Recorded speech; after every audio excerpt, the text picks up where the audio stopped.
राधे राधे, जय श्रीमन नारायण, हरे कृष्णा। कैसे हैं आप लोग? आशा करती हूँ कि श्री हरि की कृपा, श्री गणेश की कृपा आप सभी पर बनी रहे, आप सभी स्वस्थ और अच्छे हो। इसी कामना के साथ आज हम सुनेंगे माघ मास में सुनने वाली संपूर्ण कथाएं जो नित्य रोज़ सुनी जाती है नियम से। तो इसमें कई कथाएं हैं। सबसे पहले कथा हम शुरुआत करेंगे श्री गणेश जी से। चलिए, कथा सुनने से पहले मन में भगवान गणेश के नाम का स्मरण करिए और चलिए कथा को शुरू करते हैं। एक बुढ़िया माई थी जो रोज़ मिट्टी के गणेश जी की पूजा किया करती थी। बेचारी बुढ़िया माई के बनाए गए गणेश जी रोज़ गल जाया करते थे क्योंकि वह मिट्टी के थे। उसके घर के सामने एक सेठ जी का मकान बन रहा था। बुढ़िया माई सेठ जी के मकान पर जाकर मकान बनाने वाले कारीगरों से कहती है, भैया, मेरे लिए मिट्टी के बनाए गए गणेश जी तो मैं रोज़ बनाती हूँ, परंतु वह गल जाते हैं। आप मेरी पूजा के लिए एक पत्थर के गणेश जी बनवा दो, आपकी बहुत कृपा होगी। मकान बनाने वाला कारीगर बोला, जितनी देर में मैं तेरा गणेश जी बनाऊंगा उतनी दूर में मैं सेठ की एक तरफ की दीवार पूरी कर दूंगा। बुढ़िया माई यह सुनकर बहुत दुखी हुई और मन से दुखी होकर वह अपने घर वापस चली गई। दीवार पूरी करते करते शाम हो गई, परंतु दीवार बनने से पहले ही टेढ़ी हो जाया करती थी। शाम को जब सेठ जी आए और पूछा कि आज तुम लोगों ने कितना काम किया है, तब मकान बनाने वाले कारीगर ने बुढ़िया माई की सारी बातें बताई। तब सेठ जी ने बुढ़िया माई से जाकर कहा, माई, हमारी दीवार सीधी कर दो तो हम तुम्हें सोने के गणेश जी बनवा देंगे। गणेश जी ने यह सुनते ही सेठ जी की दीवार को सीधी कर दी। सेठ जी की दीवार अब सीधी हो गई। सेठ जी ने बुढ़िया माई को पूजा करने के लिए सोने के गणेश जी बनवा कर दिए। गणेश जी की कृपा से बुढ़िया माई बहुत प्रसन्न हुई और भगवान गणेश की महिमा उन पर बनी रही। हमारे गणपति बाबा, जो भी कोई भक्त सच्चे मन से उनकी आराधना करते हैं, उन्हें याद करते हैं, तब वह उनके घर में धान की ढेरी लगा देते हैं।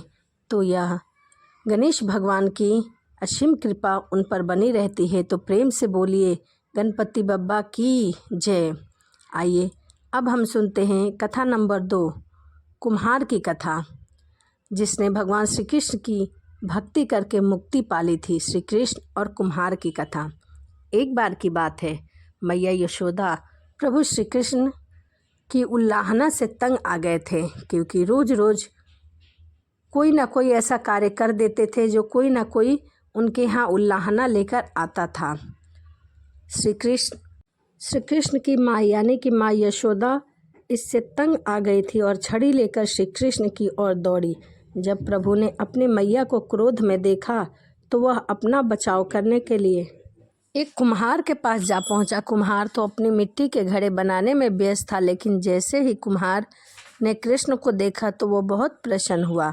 कुम्हार जानता था कि श्री कृष्ण साक्षात परमेश्वर हैं। तब प्रभु ने कुम्हार से कहा, कुम्हार जी, आज मेरी मैया मुझ पर बहुत क्रोधित है। मैया छड़ी लेकर मेरे पीछे पीछे आ रही है, भैया मुझे कहीं छिपा लो। तब कुम्हार ने श्री कृष्ण को एक बड़े से मटके के नीचे छुपा दिया।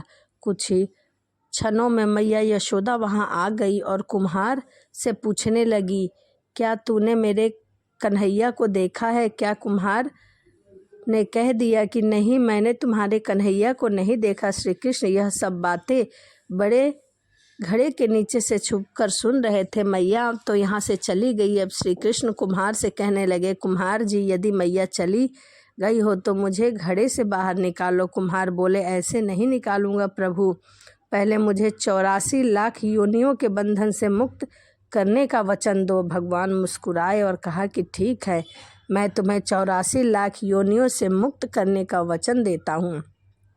भगवान बोले, अब तो मुझे इस घड़े से बाहर निकाल दो। कुम्हार कहने लगा, मुझे अकेले नहीं प्रभु जी, मेरे सभी परिवार को 84 लाख योनियों के बंधन से मुक्त करने का वचन दे दो तो मैं आपको इस घड़े से बाहर निकाल दूंगा। प्रभु जी कहते हैं, चलो ठीक है, इनको भी 84 लाख योनियों के बंधन से मुक्त होने का मैं वचन देता हूँ। अब तो तुम मुझे घड़े से बाहर निकाल दो। अब कुम्हार कहता है, बस प्रभु जी, एक विनती और है, उसे भी पूरा करने का वचन दे दो। आ गए।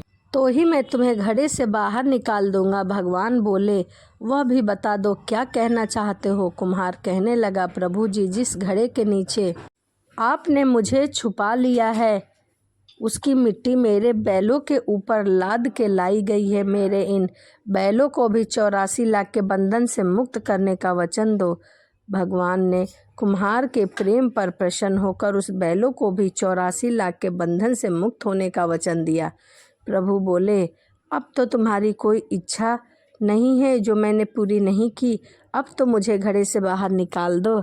अब कुम्हार कहता है कि अभी नहीं भगवान, बस एक अंतिम इच्छा और बची है, उसे भी पूरा कर दीजिए। जो भी प्राणी हम दोनों के बीच के इस संवाद को सुनेगा वह भी 84 लाख योनियों से मुक्त हो जाएगा।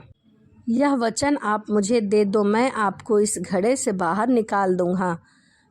कुम्हार की प्रेम भरी बातों को सुनकर प्रभु बहुत खुश हुए और कुम्हार की इस इच्छा को पूरा करने का वचन दिया। फिर कुम्हार ने बाल श्री कृष्ण को घड़े से बाहर निकाल दिया, उनके चरणों में साष्टांग प्रणाम किया और श्री कृष्ण जी के चरण धोए और चरणामृत पिया। फिर पूरी झोपड़ी में चरणामृत का छिड़काव किया और प्रभु जी के गले लगकर इतना रोए कि प्रभु में ही विलीन हो गए। प्रिय भक्तों, जरा सोचिए, जो बाल श्री कृष्ण 7 कोस लंबे चौड़े गोवर्धन पर्वत को अपनी उंगली पर उठा सकते हैं, तो क्या वह एक घड़ा नहीं उठा सकते थे?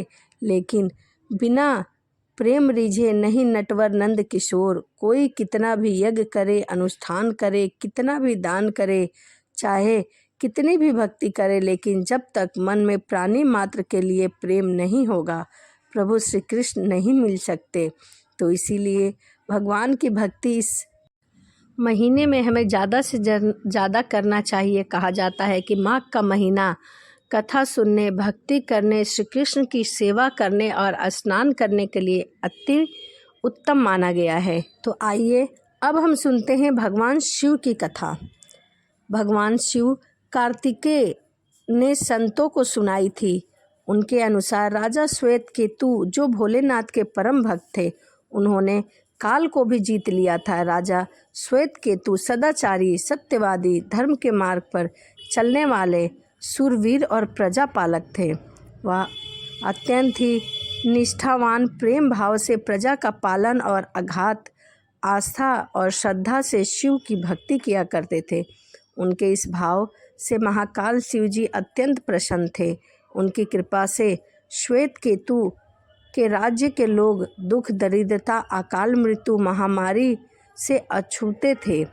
एक दिन जब राजा श्वेत केतु का जीवन काल समाप्त होने वाला था और भोलेनाथ की आराधना में वह लीन था, तब चित्रगुप्त ने यमराज से कहा कि राजा श्वेत केतु की आयु अब पूरी हो चुकी है, अब उनके प्राणों को हरने का समय आ चुका है।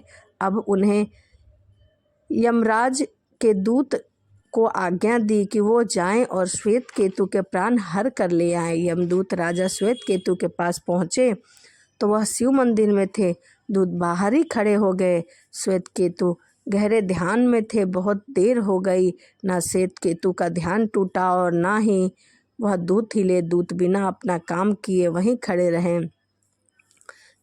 जब वे वापस यमराज के पास नहीं पहुँचे तो यमराज ने विलंब होते देखा तो काल दंड संभाल कर खुद चल पड़े। दूतों के आने में देरी होने के चलते यमराज स्वयं ही राजा श्वेत केतु के प्राण हरने पहुँचे, लेकिन वहाँ पर उन्होंने देखा कि वह तो महादेव की साधना में लीन है।